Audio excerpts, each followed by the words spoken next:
সেটা হচ্ছে গিয়ে সোর্স ফ্রি আরসি সার্কিট। আচ্ছা, তো এইখানে নাম দেখেই দেখতেছি যে এখানে লেখা আছে যে সোর্স ফ্রি, অর্থাৎ সোর্স ফ্রি হওয়ার কন্ডিশন কি ছিল, টি গ্রেটার দেন যখন জিরো তখন কোনো ধরনের ইন্ডিপেন্ডেন্ট সোর্স থাকা যাবে না। তো ইন্ডিপেন্ডেন্ট সোর্স থাকবে না টি যখন গ্রেটার দেন জিরো। আচ্ছা, তো আমরা একটা সার্কিট আঁকি যে যেখানে একটা ভোল্টেজ সোর্স আছে, তার সঙ্গে একটা ক্যাপাসিটার আছে, আর একটা রেজিস্টার দিলাম। একটা নাম না, এখানে দুইটা দিই, রেজিস্টার আছে। তো এইটা এটা হচ্ছে কি আমাদের ভোল্টেজ, এটা হচ্ছে কি ক্যাপাসিটার R1 R2। আচ্ছা, এখন যদি আমরা এই সার্কিটটাকে সোর্স ফ্রি বানাতে চাই, তাহলে আমরা কি করতে পারি, যখন আমরা টি গ্রেটার দেন জিরো, এখানে যদি একটা সুইচ থাকতো, তো এই সুইচটাকে কি করব আমরা, টি ইকুয়াল টু জিরো সময়ে সুইচ অফ অবস্থা থেকে অন করে দিব। না, সুইচ অন, সাপোজ এটা হচ্ছে কি টি লেস দেন জিরো, ওয়েট, আমাদের একটা চিত্র থাকবে টি লেস দেন জিরোতে। ওই অবস্থায় কি থাকবে আমাদের, টি লেস দেন যখন জিরো, তখন কিন্তু আমরা ইন্ডিপেন্ডেন্ট সোর্সকে রাখতে পারি, অ্যান্ড ইন্ডিপেন্ডেন্ট সোর্সকে তখন রাখার চেষ্টা করব। কেন করব এটা আমি বুঝাচ্ছি। তো তখন হচ্ছে কি আমাদের প্লাস মাইনাস ক্যাপাসিটার আর এখানে রেজিস্টার দুইটা, R1 অ্যান্ড R2। তো এইরকম একটা আমরা সার্কিট বানাইতেছি টি লেস দেন যখন জিরো, অর্থাৎ আমরা কি করতেছি, এই সুইচটাকে অন অবস্থায় রাখতেছি, তাই না? তো সুইচ অন রাখলেই তো আমাদের পুরাটা মিলে একটা এরকম সার্কিটটা আসতেছে যেটা আমরা আঁকছি। তো টি লেস দেন জিরোতে গ্রেটার, হ্যাঁ, টি লেস দেন জিরোতে আমরা কি করতেছি, ইন্ডিপেন্ডেন্ট সোর্স রাখতেছি সুইচ অন করার মাধ্যমে। তো এতে সুবিধাটা কি, সুবিধাটা হচ্ছে আমরা টি লেস দেন যখন জিরো, তখন কি হচ্ছে, এখানে ভোল্টেজ সোর্স আছে, ভোল্টেজ সোর্সটা কি করতেছে, ভোল্টেজ সোর্সটা কারেন্ট প্রডিউস করতেছে, যে কারেন্টটা আমাদের ক্যাপাসিটারে যাচ্ছে অ্যান্ড রেজিস্টারে যাচ্ছে। তো ক্যাপাসিটারে যখন কারেন্ট যাচ্ছে, তখন ক্যাপাসিটারের ধর্ম কি, ক্যাপাসিটার চার্জ স্টোর করে রাখে। তো ক্যাপাসিটার করতেছে কি, ভোল্টেজ সোর্স থেকে যত ধরনের কারেন্ট সে পাচ্ছে পাচ্ছে পাচ্ছে, ক্যাপাসিটারটা করতেছে যে সবগুলো চার্জটা সে স্টোর করে রাখতেছে। তো যখন আমাদের টি গ্রেটার দেন জিরোতে, যখন আমাদের ভোল্টেজ সোর্স থাকবে না, তখন কি ক্যাপাসিটরটা তখন এই চার্জটা ডিসচার্জ করতে পারবে। আচ্ছা, তো এটা হচ্ছে টি লেস দেন জিরোর কাহিনীটা। টি গ্রেটার দেন জিরোটা দেখি, টি গ্রেটার দেন জিরোতে কি বলছে, সোর্স ফ্রির জন্য ইন্ডিপেন্ডেন্ট সোর্স থাকা যাবে না। আমরা ইন্ডিপেন্ডেন্ট সোর্স ছাড়া একটা সার্কিট আঁকি। তো এটা আঁকার জন্য কি করতে হবে, এখানে একটা সুইচ ছিল, এই সুইচটাকে অফ করে দিতে হবে। তো সুইচ যদি অফ করে দিই, তাহলে এই লেফট সাইডটুকু বাদ পড়ে যাচ্ছে, মানে এখানে ওপেন সার্কিট হয়ে যাচ্ছে। তো ওপেন সার্কিট হয়ে গেলে কি হচ্ছে, ভোল্টেজ সোর্স আসলে থাকা না থাকা একই কথা। তো তখন আমাদের চিত্রটা হয়ে যাচ্ছে ক্যাপাসিটার আর দুইটার রেজিস্ট্যান্স, R1 R2 ক্যাপাসিটার। এখন এইখানে দেখতেছি যে আমরা যখন এই টি গ্রেটার দিয়ে জিরোর জন্য সোর্স ফ্রি একটা সার্কিট আঁকলাম, তখনও দেখবো যে কারেন্ট ফ্লো করতেছে, যদিও আমাদের কোনো ভোল্টেজ সোর্স নাই। তো এটার পিছনে কারণ যে আগে বললাম, ক্যাপাসিটার কি করছে, এতক্ষণ যখন আমাদের সুইচ অন ছিল, তখন করতেছিল যে ক্যাপাসিটার সবগুলো চার্জটাকে সে স্টোর করতেছিল। এখন টি গ্রেটার দিন জিরোতে যখন আমরা সুইচ অফ করে দিছি, সুইচ অফ করে যখন আমরা ইন্ডিপেন্ডেন্ট সোর্সে সরাই দিছি, তখন ক্যাপাসিটারটা করতেছে কি, তার মধ্যে যে চার্জটা স্টোর করছিল সেই চার্জগুলোকে ডিসচার্জ করে দিচ্ছে, যার কারণে এখানে একটা কারেন্ট ফ্লো হচ্ছে।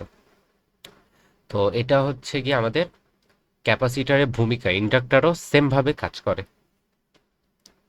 আচ্ছা, এখন আমরা মনে করি যে আমাদের যে টি লেস দেন জিরো, অর্থাৎ সুইচ অন অবস্থায় আমাদের ক্যাপাসিটরটা চার্জ স্টোর করতে করতে করতে করতে তার একটা ভোল্টেজ অবশ্যই সৃষ্টি হচ্ছে এখানে। এই ভোল্টেজটা হচ্ছে আমাদের ভি নট, যখন টি ইকুয়াল টু জিরো।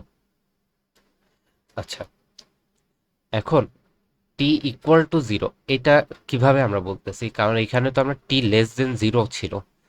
তো আমরা করতেছি যে এই যে ভোল্টেজটা, এই ভোল্টেজটা কি ক্যাপাসিটারকে চার্জ দিচ্ছে। তো ক্যাপাসিটারটা কি করতেছে, তার চার্জটা বৃদ্ধি পাচ্ছে বা ভোল্টেজটা বৃদ্ধি পাচ্ছে।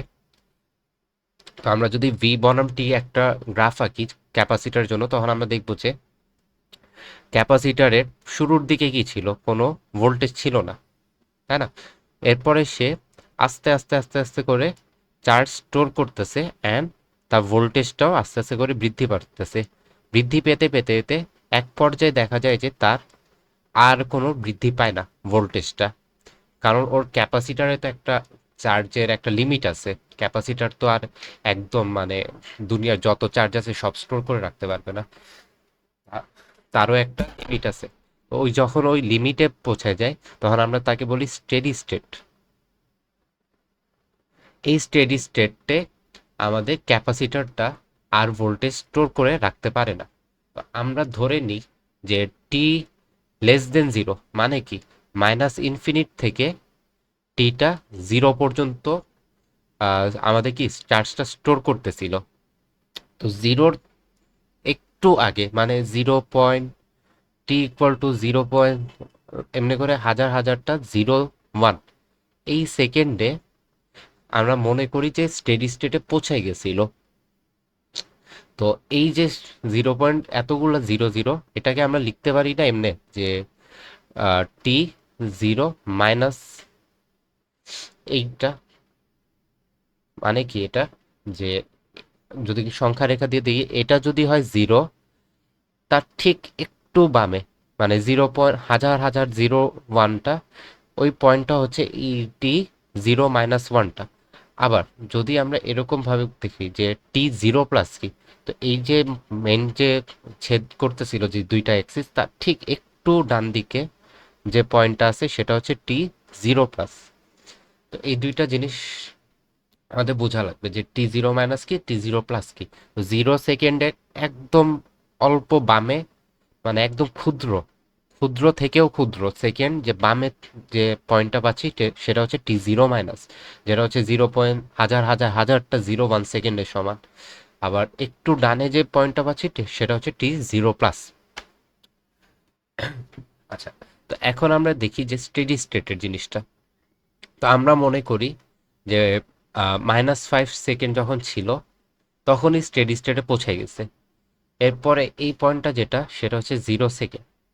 তো আমরা বলতে পারি না যে এই যে এই ক্ষুদ্র যে সেকেন্ড আছে জিরোর বাম পাশে, সেটা হচ্ছে আমাদের টি জিরো মাইনাস ওয়ান, ওই সেকেন্ডটা। তো ওই সেকেন্ডেও কি হচ্ছে জিরো, স্টেডি স্টেটে পৌঁছে গেছে। আচ্ছা, তো এখন আমরা ওইখান থেকে বলতে পারি যে V T minus one equal to, মানে এই যে টি জিরো মাইনাস, আসলে টি জিরো মাইনাস ওয়ান হচ্ছে কি আমাদের কোন পর্যায়ে, যখন স্টেডি স্টেটে ছিল। তো স্টেডি স্টেট ভোল্টেজ এই যে এইটা টি জিরো মাইনাসে আমাদের স্টেডি স্টেটে চলে গেছিল। আমরা স্টেডি স্টেটে কি লেভেলে ভোল্টেজ আছে সেটাকে আমরা ডিনোট করছি ভিএস দিয়ে। এখন ক্যাপাসিটার একটা ধর্ম হচ্ছে যে সে ইনস্ট্যান্টলি তার ভোল্টেজটা চেঞ্জ করতে পারে না। তো আমরা যে এই যে টি জিরো মাইনাস আর 0 সেকেন্ড, এটা কি একদম ক্ষুদ্র না, মানে একদম ইনস্ট্যান্টের মতো চেঞ্জ হচ্ছে। একটু এদিক সেদিক হইলে কিন্তু আমাদের সময়টা চেঞ্জ হয়ে যাচ্ছে। তো তার ধর্ম হচ্ছে যে সে ইনস্ট্যান্টলি কিন্তু ভোল্টেজ চেঞ্জ করতে পারবে না। তো ভি টি জিরো মাইনাসে যে ভোল্টেজটা ছিল, ভি টি জিরোতেও ঠিক একই ভোল্টেজই থাকবে, স্টেডি স্টেট ভোল্টেজ ভিএস।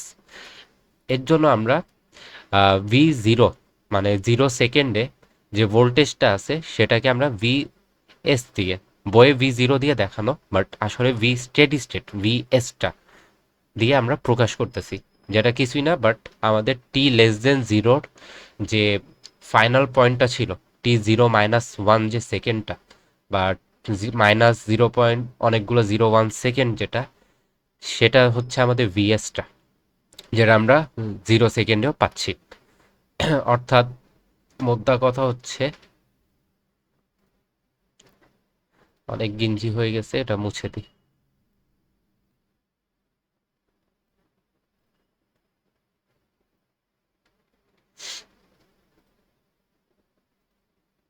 অর্থাৎ হচ্ছে কি আমাদের টি ভি যখন হচ্ছে গিয়ে টি জিরো মাইনাস, তখন আমাদের ভোল্টেজটা ছিল ভিএস।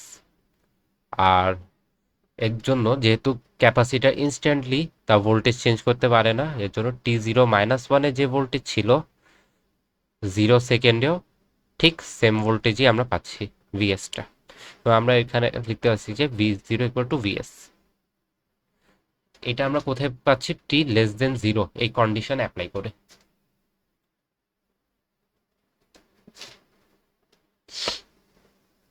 আচ্ছা, তো এইখানে আরেকটা জিনিস আমরা বলতে পারি যে এনার্জি তাইলে কতটুকু স্টোর করছে, হাফ সিভি স্কোয়ার। আচ্ছা, বইয়ে যেহেতু ভি নট দেয়, ভি নট দিয়ে করি, সি ভি নট স্কোয়ার এভাবে। তো এটা হচ্ছে গিয়ে তার ইনিশিয়ালি যে কতটুকু চার্জ বা এনার্জি সে ধারণ করে রাখছে, যে ক্যাপাসিটারে এতটুকু এনার্জি এখন আছে। এরপর আমরা যা দেখি যে T>0-তে কি হচ্ছে।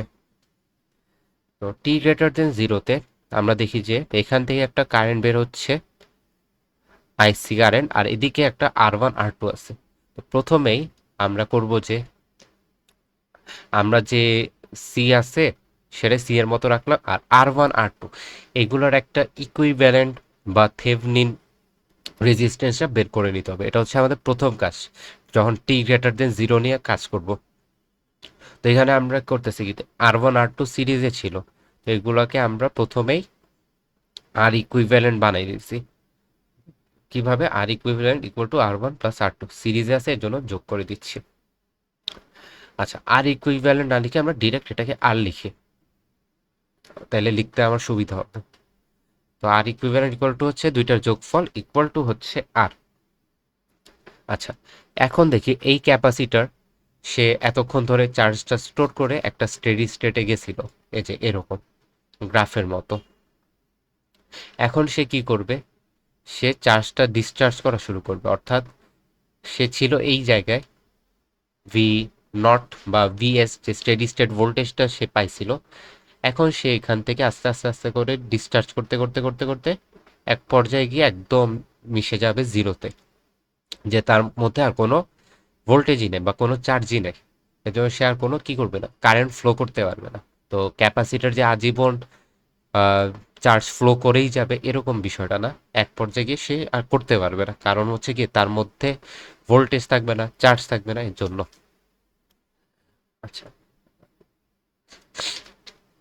আচ্ছা, তো এখন ক্যাপাসিটরটা এখান থেকে কারেন্ট ফ্লো করা শুরু করছে, তাহলে কি হবে?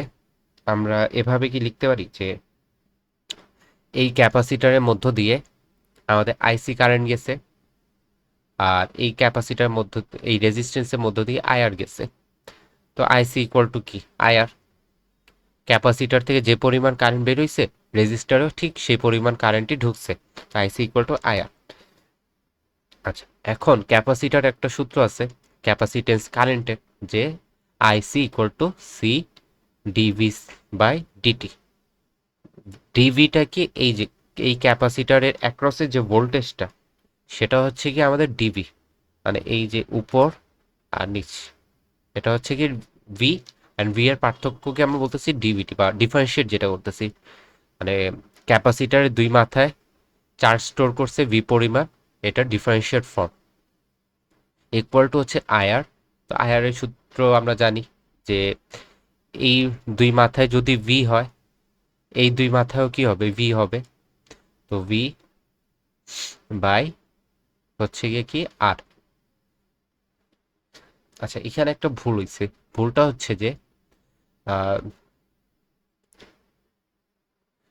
যেখান থেকে আগত কারেন্ট, এখানে কেসিএল ইউজ করছি, তো আগত কারেন্ট ছিল এটা, নির্গত কারেন্ট হচ্ছে এটা। তো আগত কারেন্ট ইকুয়াল টু নির্গত কারেন্ট, ঠিকই আছে।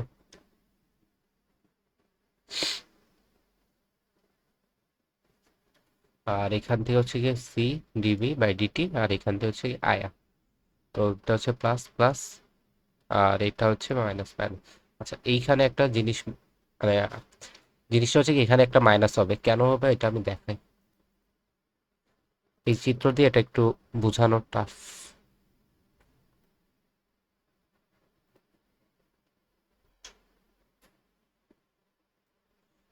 আচ্ছা, এটা নিই, এটা নিই। কারেন্টটাকে আমরা নিচের দিকে ফ্লো যদি করি, এই বরাবর, আর এগুলো না, তাহলে কি হবে, আইসি থেকে এই নিচে এই কারেন্টটা গেছে, এই কারেন্টটা কি আর এর মধ্য দিয়ে গেছে। সো আগত কারেন্ট ছিল আইসি আর নির্গত কারেন্ট হচ্ছে আয়া। যদি আমরা এই পয়েন্টটা কল্পনা করি যে এ বিন্দুতে আইসি পরিমাণ কারেন্ট গেছিল আর আয়ার পরিমাণ কারেন্ট বেরোইছে, সো দুইটা ইকুয়াল, যেহেতু একই পাথ দিয়ে যাচ্ছে।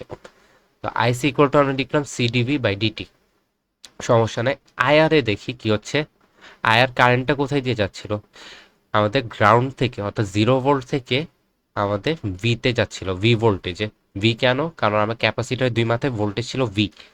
তো আমাদের 0 থেকে ভিতে যাচ্ছিল, তো আমাদের সূত্র কি হবে, 0 - ভি ডিভাইডেড বাই আর, মানে কি ভোল্টেজ ডিফারেন্স ডিভাইডেড বাই আর না। আর ভোল্টেজ ডিফারেন্স কে কিভাবে লিখবো, যেখান থেকে কারেন্ট যায় সেটা আগে লিখি, ভি এ হচ্ছে মাইনাস ভিবি বাই আর। এখানে ভি এটা হচ্ছে কি যেখান থেকে কারেন্ট যাচ্ছে, আর ভিবি হচ্ছে কি যেখানে যাচ্ছে। এখানে কি 0 ভোল্ট থেকে আর এর যাও মানে ঢুকতেছিল, এর জন্য প্রথমে হচ্ছে কি 0, আর বের হচ্ছিল কোথায়, ভিতে। তো এর জন্য ভি হচ্ছে ডানে, তো এখান থেকে আসবে মাইনাস ভি বাই আর।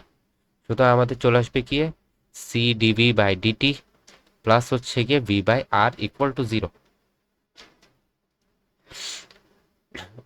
এরপর আমরা লিখি ডিভি বাই ডিটি, সি কে যদি আমরা ভাগ করে দিই, V by R C equal to 0। এই ইকুয়েশনটার দিকে একটু তাকাই। এই ইকুয়েশনে আমাদের এটা কি, এটার পাওয়ার বা ঘাত হচ্ছে গিয়ে 1, অর্থাৎ আমরা এটাকে বলতে পারি ফার্স্ট অর্ডার ডিফারেনশিয়াল ইকুয়েশন। যেহেতু এটা ফার্স্ট অর্ডার ডিফারেনশিয়াল ইকুয়েশন, তো আমরা কি বলতে পারি, এই যে সার্কিটটা আমরা পাইতেছি আরসি সার্কিট একটা ক্যাপাসিটার দিয়ে, সেটা হচ্ছে কি ফার্স্ট অর্ডার সার্কিট। এর জন্য আমরা এটাকে ফার্স্ট অর্ডার বলতেছি, কারণ কি এই যে এই ইকুয়েশনটাতে আমাদের ফার্স্ট অর্ডার ডিফারেনশিয়াল ইকুয়েশন আসছিল। আচ্ছা, এরপরে আমরা ভি কে বাম পাশে যদি নিয়ে যাই, ডান পাশে আর কি, minus V by R C, এরপর ডিভি বাই ভি, মানে ভি তো ডিফারেন্সিয়াল ফর্মে ছিল, তার সঙ্গে ভি কে রাখছি, মাইনাস হচ্ছে গিয়ে 1/RC ইন্টু ডিটি। উভয় পক্ষে একবার ইন্টিগ্রেট যদি করি, তাহলে কি আসে, ln V minus T by R C plus একটা কনস্ট্যান্ট সি। আচ্ছা, এরপরে আমরা ln V equal to minus T by R C, এই কনস্ট্যান্টের ভ্যালু যে কোনো কিছুই হতে পারে, 2 হতে পারে, 4 হতে পারে, 9 হতে পারে, 100 হতে পারে, এ স্কোয়ার হইতে পারে, এক্স স্কোয়ার হইতে পারে, তো যে কোনো ইচ্ছা আমরা ধরে নিতে পারি। তো আমরা যে এইচএসসিতে যে সি ইউজ করতাম, সবসময় যে সি ইউজ করা লাগবে এরকম কিন্তু কথা না, আমরা আমাদের মন মতো ইউজ করতে পারি। তো এখানে আমরা দেখতেছি যে আমাদের সুবিধা হয় যদি আমরা সি কে লন এ ধরে নিই, একটা কনস্ট্যান্ট, যার এন একটা কনস্ট্যান্ট, তার লন নিচ্ছি আমরা কনস্ট্যান্ট হিসাবে। এতে সুবিধা কি, যখন আমরা এই লন ভি কে বাম পাশে রাখলাম আর এই লন একে একেও বাম পাশে নিয়ে গেলাম, minus T by R C, তখন কি হচ্ছে, লন ভি বাই এ। কেন, দুইটা লনের বিয়োগফল থাকলে আমরা ভাগ আকারে লিখতে পারি এভাবে, equal to minus T by R C. আচ্ছা, এরপরে লনকে আমরা কিভাবে আলাদা করতে পারি, V by A e inverse T by R C, এভাবে লেখা যায়। লন এক্স ইকুয়াল টু যদি হয় ওয়াই, তাহলে আমরা X equal to e to the power Y লিখতে পারি, ওই সূত্র থেকে আসছে এটা। সুতরাং হচ্ছে V equal to A e inverse T by R C, এটা হচ্ছে আমাদের সূত্র। আচ্ছা, এখন যদি টি ইকুয়াল টু 0 হয়, তখন ভি জিরোর ভ্যালু কত আসছে দেখি, এ ইনভার্স টি এর ভ্যালু 0, তো ইনভার্স জিরোর ভ্যালু আবার 1, তো এ শুধু। আচ্ছা, এখন ভি জিরো ভ্যালু আমরা বের করছিলাম, এই যে ভি জিরো ভ্যালু বের করে রাখছি ভি নট, টি লেস দেন জিরো যখন ছিল তখন V zero equal to V not পাইছি। তো আমরা লিখতে পারি ভি জিরো ইকুয়াল টু হচ্ছে ভি নট। তো ভি জিরো একটা পাইলাম এ, আবার ভি জিরো একটা পাইলাম ভি নট, তাহলে আমরা বলতে পারি যে এ ইকুয়াল টু হচ্ছে ভি নট। এই যে এ ইকুয়াল টু ভি নট, এটাকে যদি আমরা আগের ইকুয়েশনে বসাই তাহলে ভি এর একটা সুন্দর একটা ইকুয়েশন চলে আসতেছে। এর জায়গায় ভি নটটা বসেছি, এর জায়গায় V naught e inverse T by R C, এটা হচ্ছে আমাদের সূত্র ফার্স্ট অর্ডারের জন্য যখন আরসি সার্কিট থাকে। আচ্ছা, এটাকে বলা হয় ন্যাচারাল রেসপন্স। কেন ন্যাচারাল রেসপন্স বলা হয়? কারণ হচ্ছে আমরা যখন টি গ্রেটার দেন জিরো ছিল, টি গ্রেটার দেন জিরোতে আমরা কিন্তু কোনো প্রকার ইন্ডিপেন্ডেন্ট সোর্স ইউজ করি না। যা কারেন্ট পাইলাম, যা ভোল্টেজ পাইলাম, সব কিছুই কি অটোমেটিক হচ্ছে এই ক্যাপাসিটারের মাধ্যমে। আমাদের কিন্তু বাইরে থেকে কোনো ইন্ডিপেন্ডেন্ট সোর্স ইউজ করা লাগতেছে না। এর জন্য আমরা বলতেছি কি এটা হচ্ছে ন্যাচারাল রেসপন্স, যে কোনো প্রকার আমাদের বাইরে থেকে ইন্ডিপেন্ডেন্ট সোর্স দরকার পড়তেছে না। আচ্ছা, এরপরে হচ্ছে গিয়ে এই জিনিসটাকে রাইট সাইডে লিখি।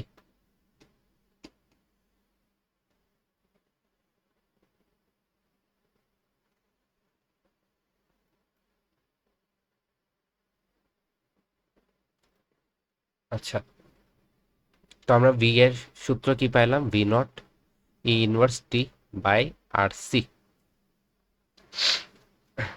এখন আমরা একটা টার্ম শিখবো, সেটা হচ্ছে গিয়ে time constant. Time constant which is হচ্ছে টাও ইকুয়াল টু আরসি। তো টাইম কনস্ট্যান্টকে লেখা হয় টাও দিয়ে, টাও এর ভ্যালু হচ্ছে আরসি। তো V equal to V naught e inverse T by RC ছিল, এখন আরসি কে আমরা কি টাও দিয়ে রিপ্লেস করতে পারি, তো টি মাইনাস টি বাই টাও। এটা হচ্ছে একটা সূত্র যে টাইম কনস্ট্যান্টের সাপেক্ষে আমরা এখন বের করতেছি। তো টাও এর আসলে ভূমিকাটা কি বা তাৎপর্যটা কি, ফিজিক্যাল মিনিংটা কি টাও এর? তো এখন আমরা যদি দেখি যে টি ইকুয়াল টু টাও হইলে ভি এর ভ্যালু কত, টি ইকুয়াল টু টু টাও হইলে ভি এর ভ্যালু কত, টি ইকুয়াল টু থ্রি টাও হইলে কত, টি ইকুয়াল টু ফোর টাও হইলে কত আসে, আর টি ইকুয়াল টু ফাইভ টাও হইলে কত আসে ভি এর ভ্যালু। তো ভি ইকুয়াল টু, যখন টি ইকুয়াল টু টাও, তখন আমরা দেখতেছি যে V naught inverse tau by tau equal to হয়ে গেছে আমাদের ওয়ান, যে in V naught inverse one. তো তখন আমরা দেখবো যে এইটার অ্যান্সার আসে যে ভি নট ইন্টু 0.3668, এইটা 3678 এরকম কিছু একটা আসে। আবার টি ইকুয়াল যখন টু টাও, তখন ভি নট ইনভার্স টি এর জায়গায় বসাচ্ছি, এই যে টি ছিল, এই টি এর জায়গায় বসাচ্ছি আমরা টু টাও, নিচে আসছে টাও, তো ভি নট ইনভার্স টু। তো এটার ভ্যালু আসে 0.13135। আবার সেম ভাবে এটা আসবে V naught inverse three, V V naught inverse four, এটা আসবে ভি নট ইনভার্স ফাইভ। প্রত্যেকটার জন্য ভ্যালুগুলো লিখি 0.049, 0.018, পরেরটা হচ্ছে 0.00674। আচ্ছা, এইখানে কি হচ্ছেটা কি, মানে টাওয়ের তাহলে ফিজিক্যাল মিনিংটা কি দাঁড়ায়, এগুলো আমরা বুঝবো এই যে ভ্যালুগুলো আছে সেগুলো অ্যানালাইসিস করলেই। তো আমরা যদি একটা ভোল্টেজ বনাম টাইমের গ্রাফ আঁকি, তো আমরা দেখছিলামই যে সময় টি যখন গ্রেটার দেন জিরো ছিল, তখন কি হচ্ছিল, সময়ের সাথে সাথে সাথে এটা ডিকে করতেছিল, অর্থাৎ কমে যাচ্ছিল। এখন এখানে দেখি যে টি যখন টাও এর সমান, সাপোজ এইটা টাও, তখন হচ্ছে ভি, ভি এর ভ্যালু হচ্ছে কত, 0.36678 ভি নটের। তো ভি নট ধরলাম আমরা ওয়ান, তখন হচ্ছে কি এটা আসবে 0.367, এই পয়েন্টটা। যখন টাও, আবার 2 টাও এর জন্য আমরা পাবো কি এই পয়েন্টটা 0.135, 0.135 into V naught, V naught সবাই লিখলাম ওয়ান না ধরে। আচ্ছা, এরপরে হচ্ছে আমরা 3টাও পাবো, 4টাও পাবো। এরপর এমনি করতে করতে চিত্রটা আরেকটু এইভাবে হবে। তো এইখানে গিয়ে আমরা 5টাও পাইলাম। এবং 5টাওটা দেখি ভ্যালুটা 0.0064, এটা কি প্রায় জিরোর কাছাকাছি। তো প্রায় জিরোর কাছাকাছি মানে কি ক্যাপাসিটার ভোল্টেজ নাই বললেই চলে, ক্যাপাসিটার আর আমাদেরকে চার্জটা প্রোভাইড করতে পারবে না ঠিক মতো। তো যখন আমরা দেখতেছি যে এই যে গ্রাফ দিয়ে দেখি যে এটা কিন্তু খুব সহজে জিরো হয় না, এই গ্রাফটা মানে ক্যাপাসিটারের যে ভোল্টেজটা আছে সেটা কিন্তু একেবারে জিরো, মানে অনেক অনেক অনেক সময় পরে হয়, 10টাও 20টাও এরকম টাইম যেয়ে হয়। বাট ক্যাপাসিটারের ভ্যালু টাইম যখন 5টাও এর সমান চলে আসে তখন ভোল্টেজটা প্রায় জিরো চলে আসে। তো আমরা ধরেই নিই যে 5টাও এর পরে ক্যাপাসিটারটা তার ফুল পোটেনশিয়াল হিসাবে কাজ করতে পারবে না। মানে এমন যে না যে আমরা একেবারে ভোল্টেজ জিরো হওয়া পর্যন্ত ওয়েট করব, আমরা দেখব যে টাইম 5টাও হয়েছে, তার মানে হচ্ছে কি ক্যাপাসিটারটার ভ্যালু অনেক কম, 0.00674 ভোল্টেজটা। তার মানে হচ্ছে যে ক্যাপাসিটারটা এখন আর ঠিক মতো কাজ করবে না।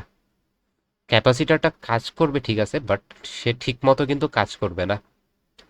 তো এই টাওয়ের যে ফিজিক্যাল মিনিংটা যেটা দাঁড়ায় যে আমরা সবসময় যখন ক্যাপাসিটার নিয়ে কাজ করব, আমরা ক্যাপাসিটার কত সময় ধরে কাজ করতে পারবো এটা যদি আমরা বের করতে চাই, আমরা দেখব যে ক্যাপাসিটারটা 5টাও-এর বেশি বা 5টাও-এর সমান পরিমাণ আহ, কাজ কি সে করছে কিনা, মানে 5টাও সময় পর্যন্ত সে কাজ করছে কিনা।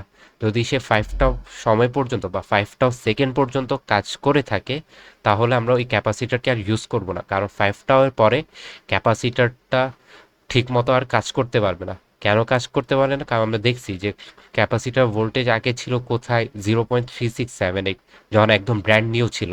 বাট যখন 5টাও সেকেন্ড পর্যন্ত ক্যাপাসিটার নিয়ে কাজ করা হয়েছে তখন তার ভোল্টেজ প্রায় জিরোর কাছাকাছি চলে গেছে। সো আমরা 5টাও পর্যন্ত ক্যাপাসিটারকে ইউজ করব, 5টাও সেকেন্ডের পরে আর ক্যাপাসিটারকে ইউজ করা যাবে না।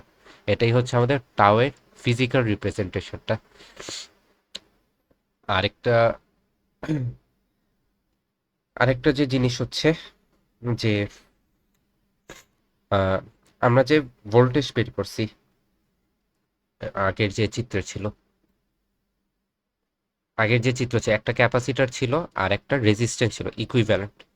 তো এই সেম চিত্রটা যদি আমি আবার আঁকি, একটা ক্যাপাসিটার আর একটা রেজিস্ট্যান্স, ক্যাপাসিটার আর একটা হচ্ছে রেজিস্ট্যান্স। তো আমরা ভি এর ভ্যালু কি পাইছি, V naught inverse T by R C বা টাও। এটা কি টাইম ভ্যারিয়েন্ট, মানে টাইমের উপরে নির্ভরশীল, মানে এক এক টাইমে কি ছিল, ভি এর ভ্যালু এক এক রকম। এই জন্য আমরা ভি কে তো লিখি তার সাথে একটা টাইমের চিহ্ন দিই মানে ব্র্যাকেটে, যাতে বুঝাইতে পারি যে টাইমের সাথে সাথে ভিটা চেঞ্জ হচ্ছে। তো ভিটিটা লিখলাম। আচ্ছা, এখন যদি আমরা আই বের করতে চাই যে রেজিস্টার দিয়ে কি লেভেলে কারেন্ট বেরোচ্ছে বা ক্যাপাসিটার দিয়ে কিরকম কারেন্ট যাচ্ছে, তখন কি দাঁড়ায় I R T equal to হচ্ছে ভিটি বাই আর। সহজ কথা যে এইখানে তখন কি ভিটি পরিমাণ চার্জ আছে ক্যাপাসিটারে, তাহলে এই যে পয়েন্টটা আছে এখানেও ভিটি পরিমাণে থাকবে। তো ভিটি বাই আরই হচ্ছে রেজিস্টার দিয়ে কিভাবে কারেন্ট যাচ্ছে।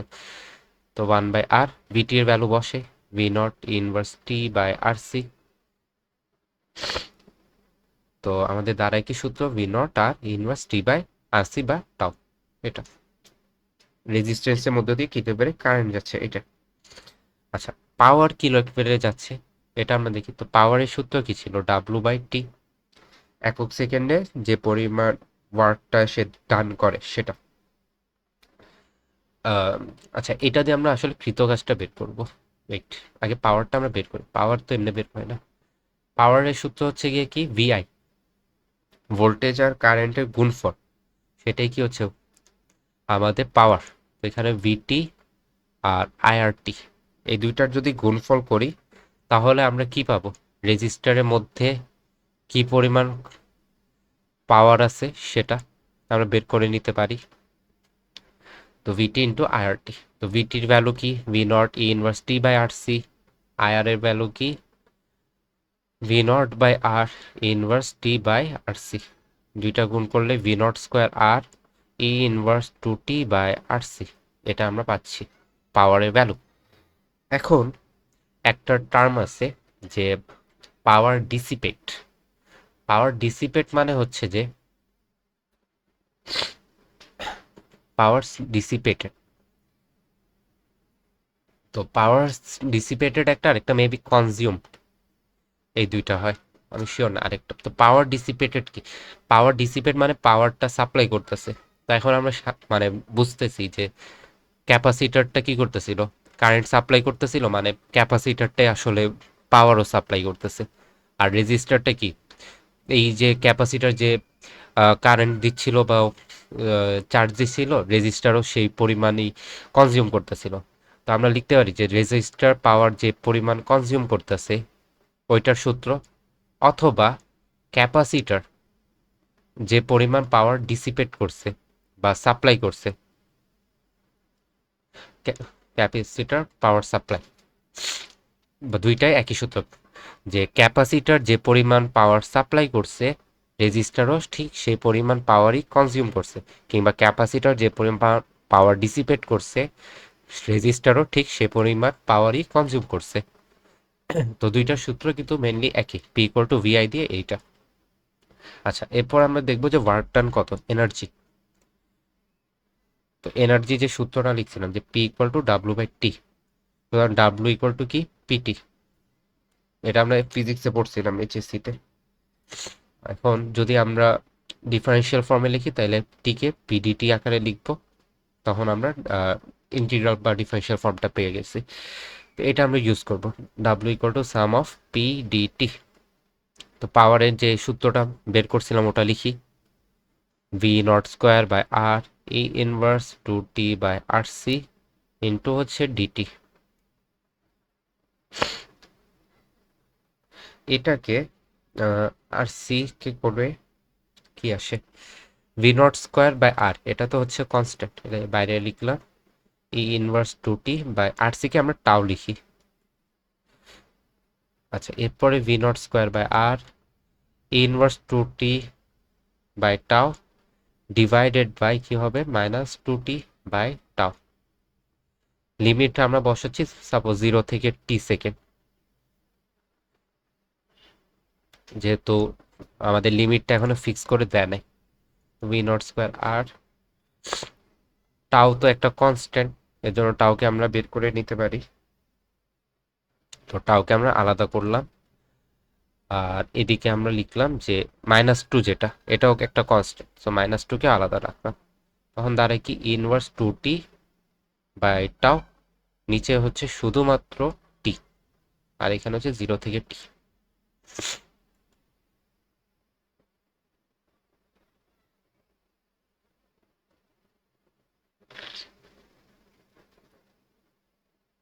মিনো square tau R two R minus inverse two T by tau. আচ্ছা, এইখানে একটা টাওকে তো বের করে রাখা যাবে না, টাও তো টাইম এর বুঝছি।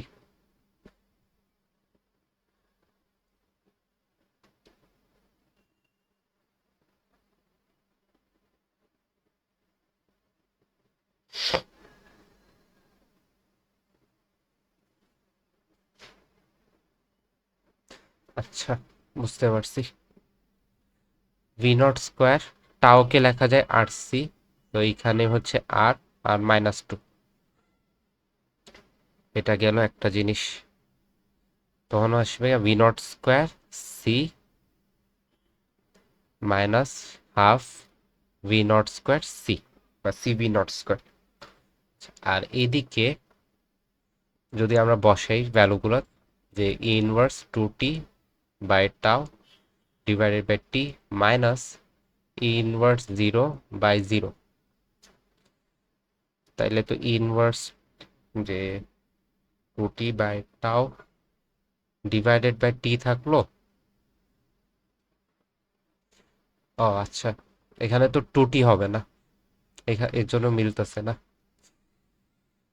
আল্লাহ,